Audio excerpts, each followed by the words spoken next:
Now that you have quit your job and you know what you want to do, which is to become a full-time YouTube content creator, but you just don't know where to start and what to start with. Well, in today's video, I'm going to share with you what I have been doing for the past 6 months after I quit my job so that you can start sketching your own roadmap on what to do. So let's get on to it. So 1st July 2023 was my first day as a person who's free from a 9-to-5 full-time job, well, unemployed. I did not feel any different. I still have not really grasped the fact that I have quit my job and I'm no longer working, because I was still helping out my colleagues for about 2 weeks before fully giving out things. So it didn't really sink in for me, but luckily we have already planned a family vacation in the mid of July at the time to go and visit our sister-in-law who lives in California, and I stayed there for about a month. And that is exactly the necessary reset that I need. I would say the first month was kind of hard for me to really absorb all of it in, because I tend to have this habit of constantly looking at my WhatsApp messages for work tasks that needs to be done. I realized that I keep on looking at my message for anything that's coming from my office, and then me realizing that I'm no longer working. So when you first quit your job, the next day itself, I think, don't start your work. It would be good if you actually take some vacation off, maybe go and spend time with your family or spend time alone with yourself, to have that reset, to really freshen up your mind and start over something new in your life. So that reset that you have taken will give you the necessary push that you needed to start your venture as a YouTube content creator. At the end of August 23, we came back from our vacation, and that's the time I began to map out my strategy and start working on my game plan. So September 2023 was my first video I posted.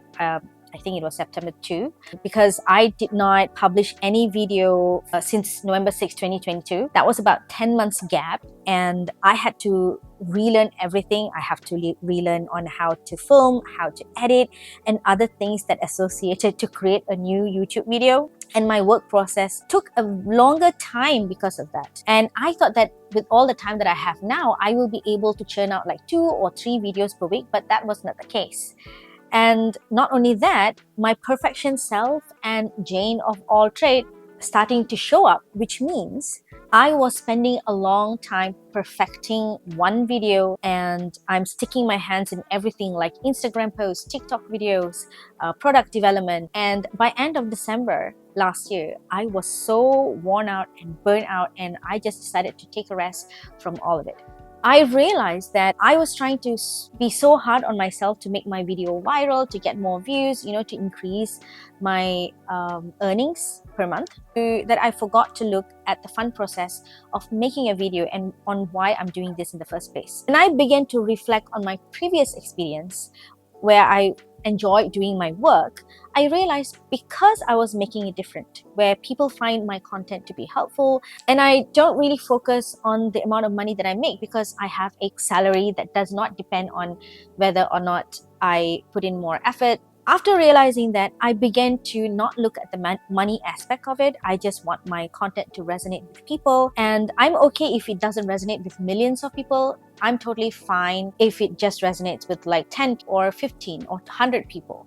So I would say that having a game plan, and don't hang up too much on being perfect, and enjoy the process of making the video. Focus on only one thing when you're publishing videos, and don't hop on to something else until you perfected the way how you are making the videos in the first place. So September, October, November, December of 2023, which is 4 months, I actually focused on creating videos. I targeted 1 month for 4 videos. And meantime, while I was perfecting my YouTube's video taking skills, I also explore myself into Etsy by trying to make digital downloads. I tried posting on Instagram. The thing is, the amount of energy and the amount of work that you need to put in every of this task is a lot. Like, for example, Instagram posts probably the easiest, because you just have to like batch your things, taking photos, and then you just put it in your Instagram post. But it's just not that. It's like you need to make sure that what you're doing also resonates with the people, not just simply for you doing the task.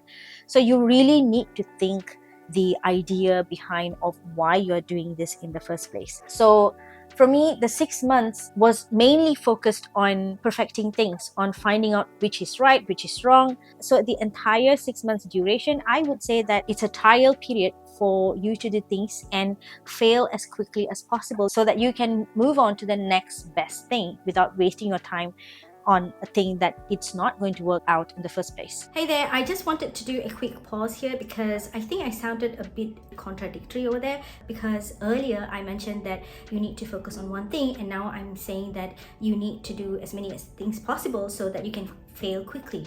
What I'm trying to say is you need to have one thing that you focus on. For example, in my case, I was focusing on how I should be making my video publishing process quick. So that is my main focus, but at the same time, doing one thing will tend to get you kind of bored, so you need to get involved on other things as well. As for me, I was interested to do Instagram, TikTok, and product development. I was looking into that, and because I was able to start on those things, I knew which steps takes a longer time and which one is easier for me to really learn fast, and what I did not like. For example, I'm not a big fan of TikTok. I don't know why. I just don't like it that much. And I also found out that product development requires a certain process so that I can do it a little by little.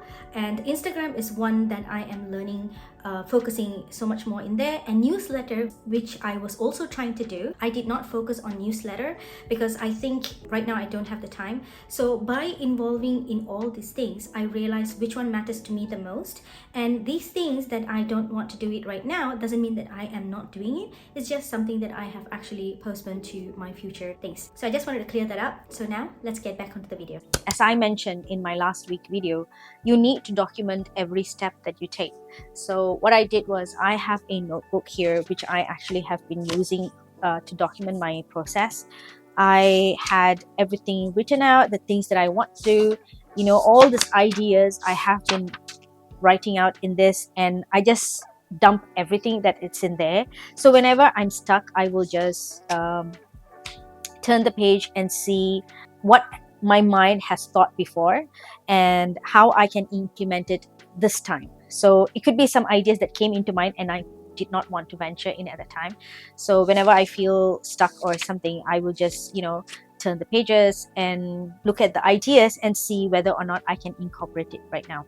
In this book also, I write down my yearly goal, my manifestation, the video production process, scripting, and for 2024, this is how I came up with like a schedule to see how I'm going to produce my YouTube shorts, video ideas according to the pillars that I have decided on, and how many hours that I take to draft my script. Yes, that's another topic that I will be discussing in my future video.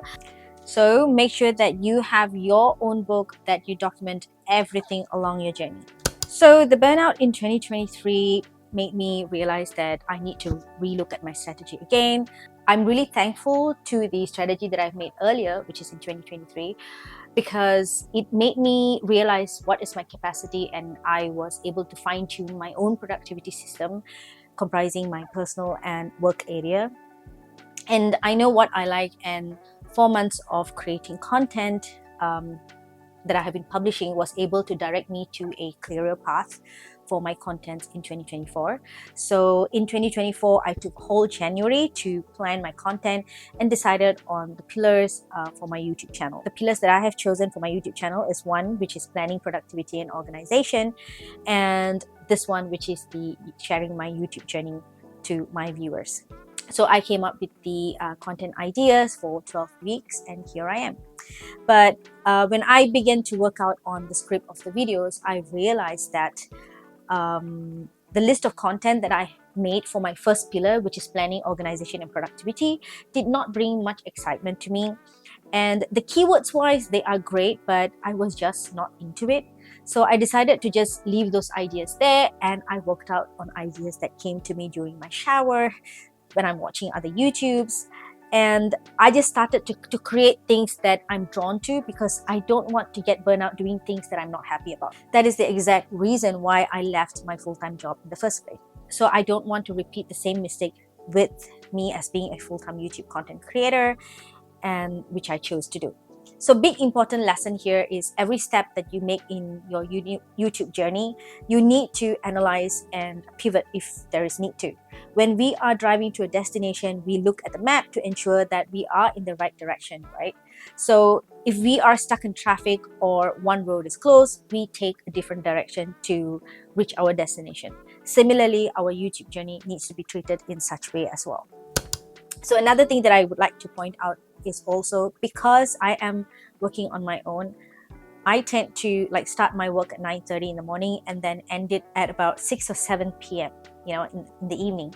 I think I did not put a cap to myself. Okay, this is the time where I'm going to work, because I thought that when you are able to create the content yourself, you can actually put in as much time as you want in it, right? Unfortunately, what happens is that's where you get totally burnt out, because you are not restricting your time that you need to spend for your work. Being a YouTube content creator is exactly the same how you are working in an office as well. So I decided to put a cap from 9:30 to 5 or 5:30, and that's it.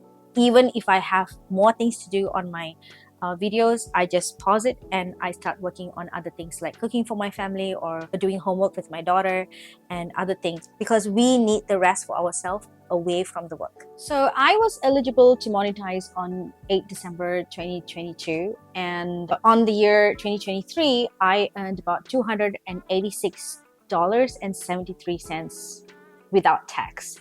I know it's not that much. That's because from the November 2022 till September 2023, I did not post any videos, and that kind of affect earning ability. So in my next video on Coffee and Chill, I will be taking you in depth on my YouTube earnings for every month, what increases the revenue, and how much I have been earning from the December 2022 till February 2024. And I will also be sharing on the strategies to increase my revenue. That video will be out in 2 weeks. So make sure to hit the subscribe button and the notification bell so that you will be notified when the video is out. If you have any question related to my YouTube journey, you can post at the comment box below or DM me personally in Instagram, Hitch and Hitched. By the way, if you want to know why I quit my job and what led me to quit my job, you can watch the video here, and I will see you in my next video.